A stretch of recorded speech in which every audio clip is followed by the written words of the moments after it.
What's happening? What's happening? What's happening? It's yours truly, baby bird, Jamar. Handles one of those to be fine. And you are tuned in with me too, Juice, from the main line. What's going on, man? Look, I said I was going to come on and just start talking.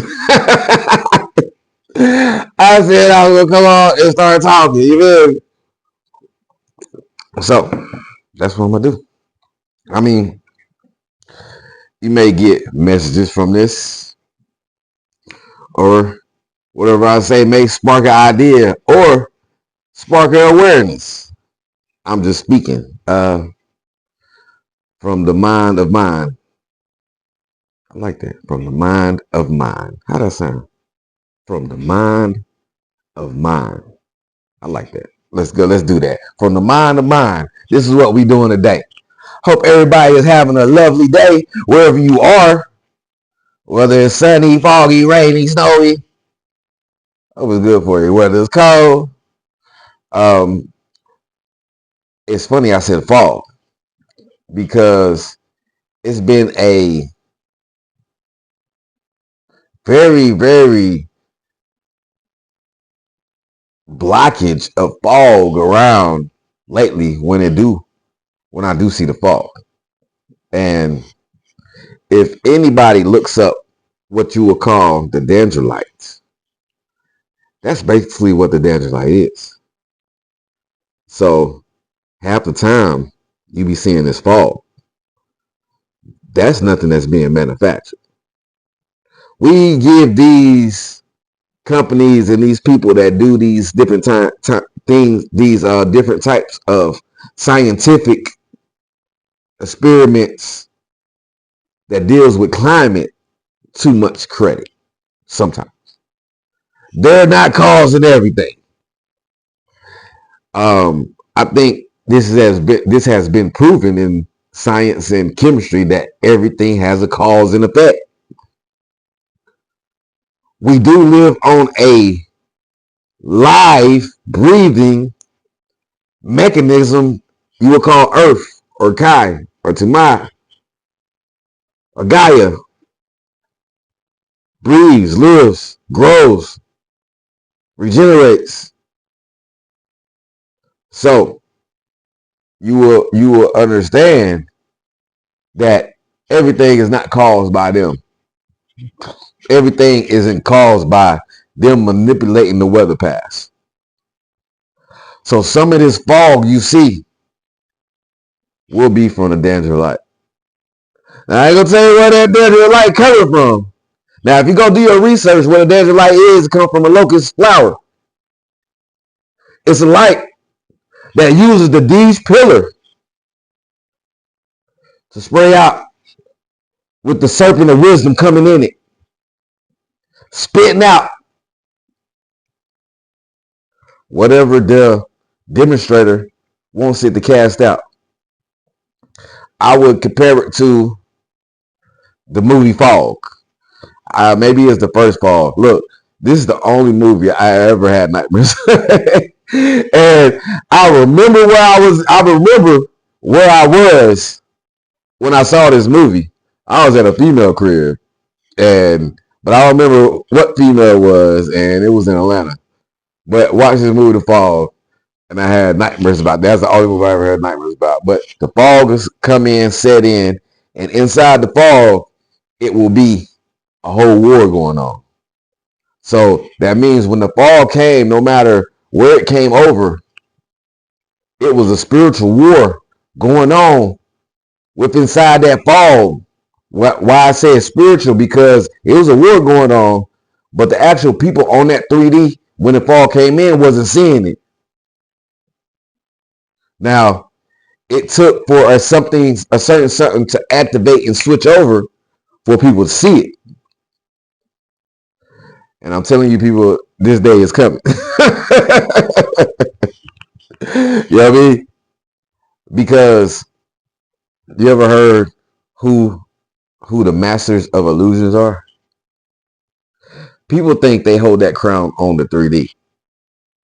When actually, that crown is resided for a certain bloodline. And I think they have pissed off this certain bloodline to the point where everybody was waking up and being activated.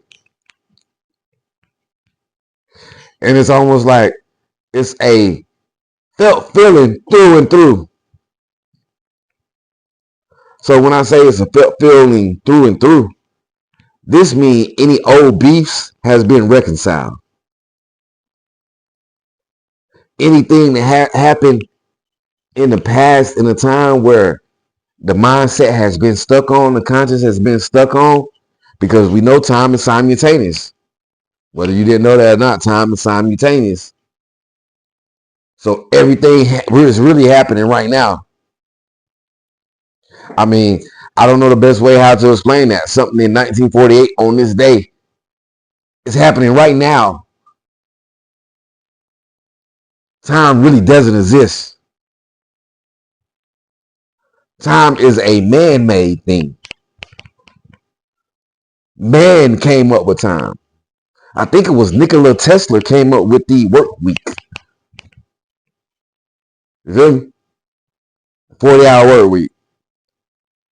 So if that can be produced, of course time can be produced. So of course time is simultaneous. You just live it in a different version of that time. And when I tell you these times are colliding, that's why they're working so hard at CERN. And it's funny that I bring up CERN because their own deity that they have in the front don't even rock with them like that. Shiva don't even rock with them. They got the deity out there in statue, but they don't follow or do any of the practice that deity would have did. You got to understand, as a deity, deities didn't do rituals. It wasn't surprising anyone. Deities didn't have rituals that involved other people, because the power came from within inside. So as time went on, the way people either worshiped them or paid homage to them, that became the ritual. Now, if you're doing that, you're on the up and up. But if you're taking occult practices and intertwining with deities that's not even in your bloodline, the time for that passing is over. I heard somebody freedom. I ain't gonna say no names. I heard somebody freedom. So and told them to go to their ancestry bloodline and help them. So that means, what this means is, let's not get caught putting our energy into the wrong circles that's really hurting us. That might be going against our bloodline.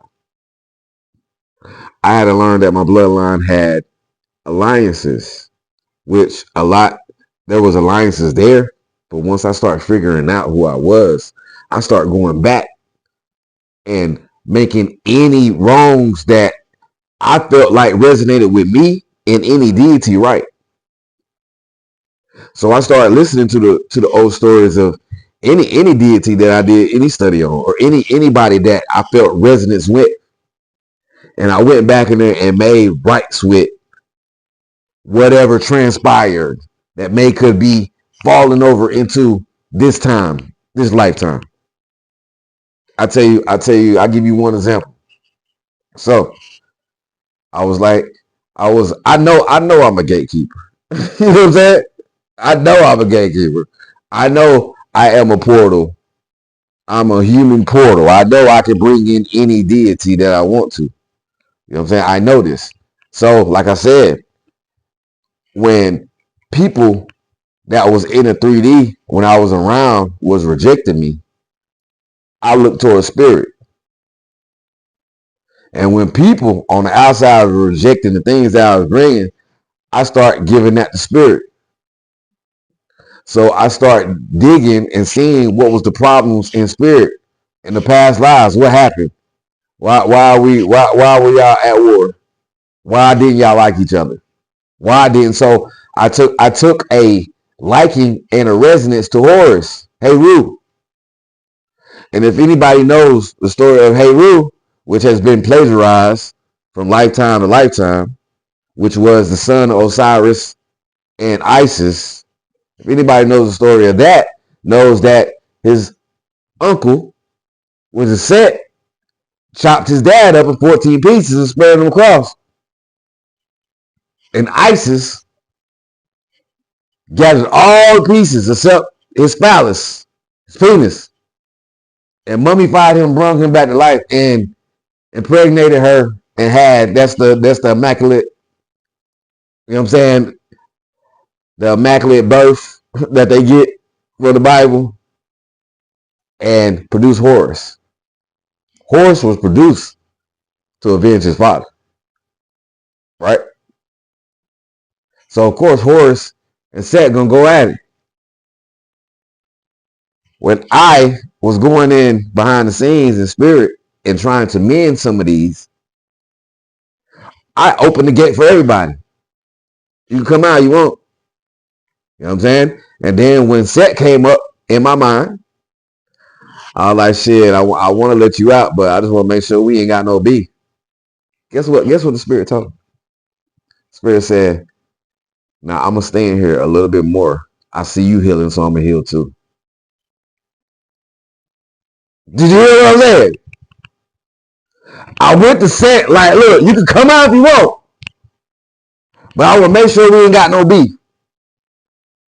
He said, I'm going to stay in here a little bit more because I see you healing, and I'm going to heal too.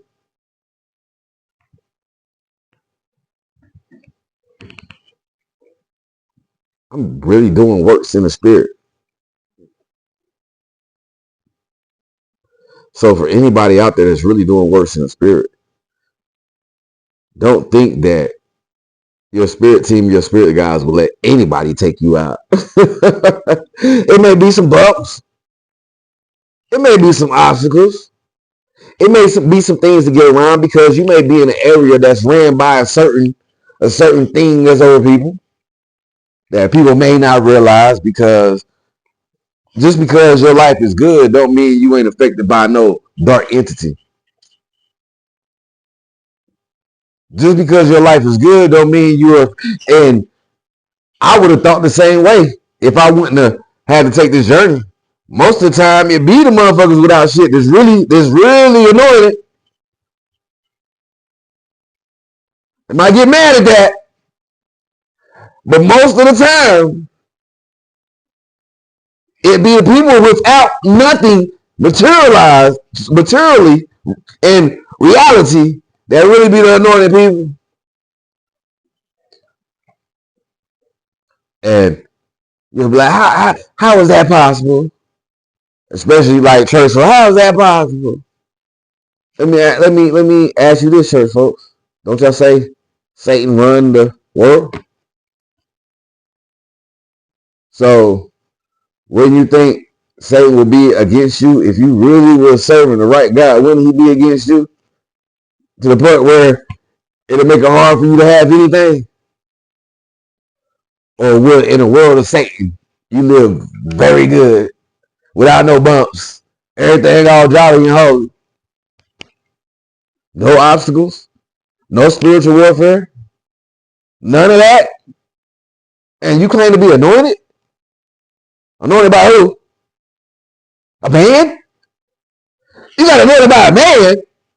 The Pope? Who? Who the fuck is that? Oh, y'all playing. Y'all playing. Because when it's really time to protect God's people, y'all don't. When it's really time to protect God's people, y'all don't. So they can miss me with all that shit. You know what I'm saying? Unless they really doing something in their community. You feel me? And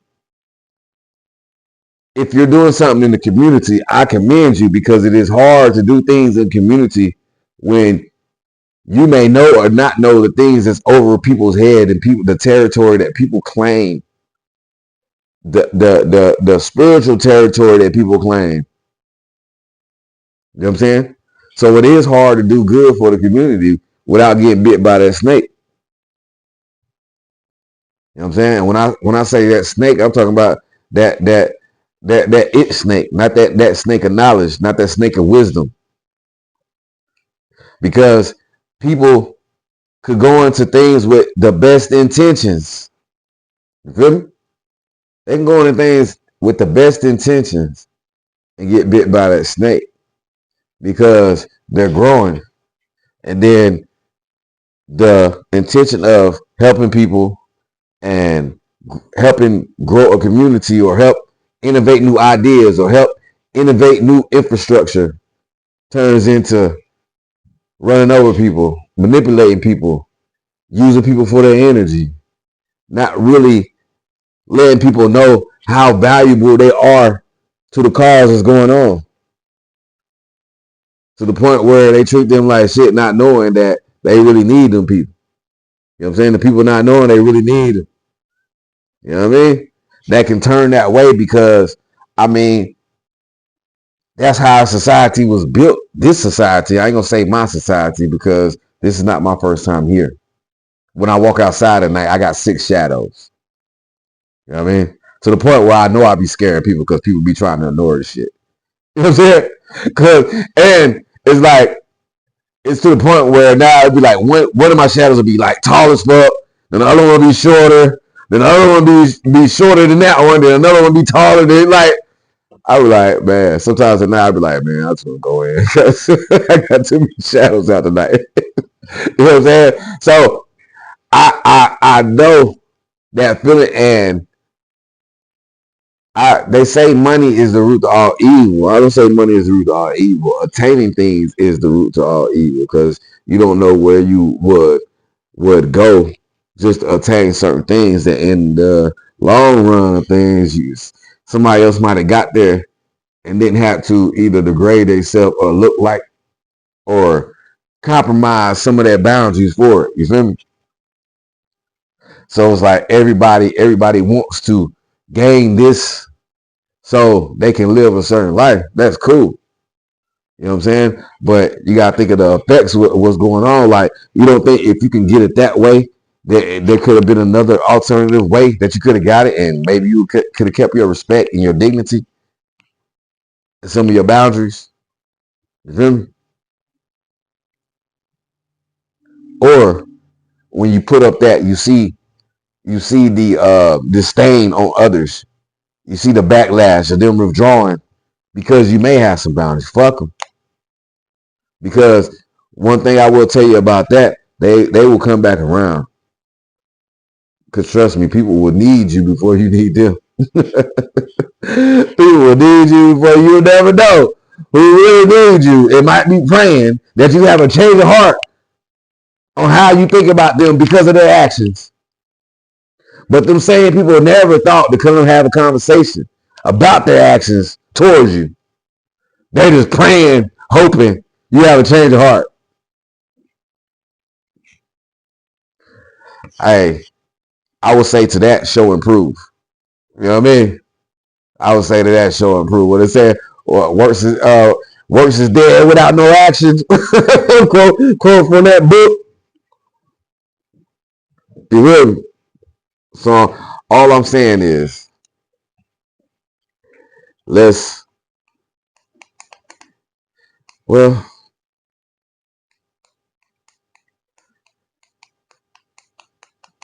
I mean, I can see the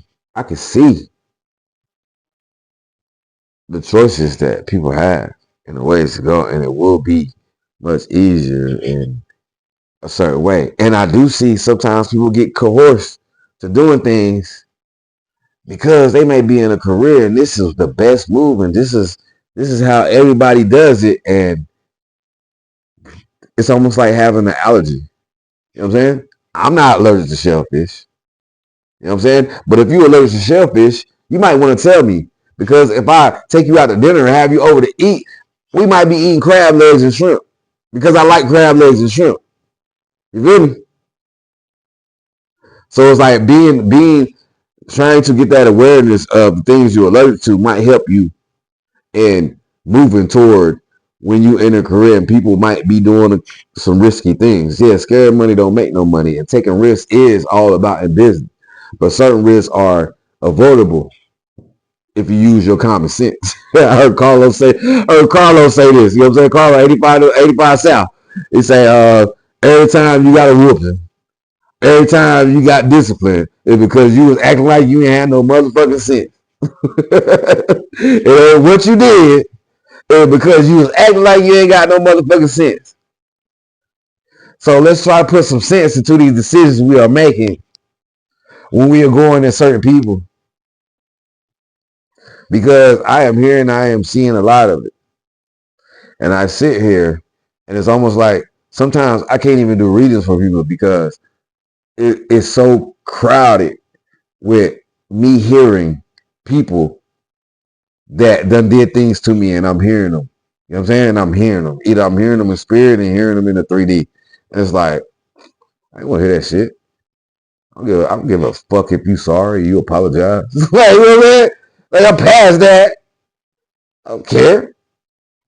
You know what I'm saying? That's for you. That ain't for me. You know what I mean? The damage has already been done. I'm not undone in anything because the journey I'm on, it calls for it. I'm not mad at nothing. I know it was supposed to go down like this. So let's not turn first you attacking me into now you feel a certain way into something else about you. I really don't care. I really don't care for your apology. That's not gonna change nothing in my mind about you. Your actions will show me exactly who you are. You feel me? And it's been plenty nights I done sat in this crib and heard a lot of things that people have been saying. And I'm like, these motherfuckers are literally just fucking lying. like just fucking lie like the most exaggerated lies. I just sit there and listen. And I'm like, some of the things if people was believing about me and I called you a friend, you called me a friend, I'd be like, motherfucker, you really believe this shit? Because when I'm hearing it, I'm like, these motherfuckers really will believe in this shit? Like it had to be like some kind of gazing ritual that they did or some kind of illusion that they put over what they was telling folks because it's like, y'all really believe in that shit, bro? And you been around me? Like what was you an illusion or something when you was around me? That's what I have been figuring out too. And I will say this too to the collective. Sometimes it don't be them putting you in the illusion. They be in the illusion. It be everybody else around you in the illusion. You ain't the one in the illusion. It be everybody else around you in the illusion. Because especially if the work that they have been doing has the effect on you like other people, they stop attacking you and start attacking the people around you. Start putting the illusion over the people's eyes around you. Put a whole illusion over a whole community. Now I got a whole community, every one of them lives in danger daily because of the actions that they first of all was involved in. Second of all, don't know why they was involved in it. Third of all, it's an illusion to make it an illusion first to make someone look a certain way. Then double back from the north, get hit with illusion, so you'll see a certain person in a certain predicament or a certain way. Not only is that person that you are aligning yourself with that is patting your pockets to do something, is hurting you that way, they also hurting you because you got something that you don't even know about. Probably sitting at your door every day. And it ain't the Mary Kay lady. It ain't Robin Hood either. More like De La Morte. You feel me? And you don't even know because you just taking some shit and you thinking it's a game or you thinking it's cool or you know what I mean. You're not even prior to like you're not even taking accountability for the actions or thinking about any kind of consequences that will come from what you are doing. You know what I'm saying? And I'm not gonna be, you know what I'm saying? I'm not gonna be a hypocrite because shit, most of the time I don't think about no consequences. But that's because Spirit done gave me the green light to do what the fuck I want to. And because I have so much contained and discipline to myself that I haven't did anything out the regular reach. That's why I got the keys to the vehicle like I do. You know what I'm saying? Because I ain't drew outside the lines more than I ain't. Because when I first started this, my whole first mission was to give my ancestors a new name, to have them seen in a different light, the light that they supposed to be seen in. You know what I'm saying? So I will never do nothing to jeopardize that. You feel me? So that's my base discipline that I go. I never do nothing to embarrass my ancestors. You know what I mean? Even though they told me I could do what the hell I want to, I don't have no supervision. I'm talking about the United States government. I can. They come around, they want to. They can monitor. You know what I'm saying? But that's about it. They can try to restrict. You feel me? They can stop certain shit. They cannot give me the same decency as any other citizen. But if I go to act on something, they can't stop me or do anything to me. You know what I'm saying? So I could take that anywhere. You feel me? I could take that anywhere. But I have the discipline not to. But you got to think, if I had the gift to do that, what about these manufactured things that man has invented can do that? And what they use it for. You feel me? The government know people are mass murderers. They let it go by. They contract them to do it. But they don't want to give me decency. They know things that go on that hurts their efforts in doing things. They still can't do nothing about it. I mean, that's how I can make decisions and things go down. You hear me? And I think I've been very well at that. I think I've been very good, very, very calm at that. But that shit about to change. I tell you that. You feel me?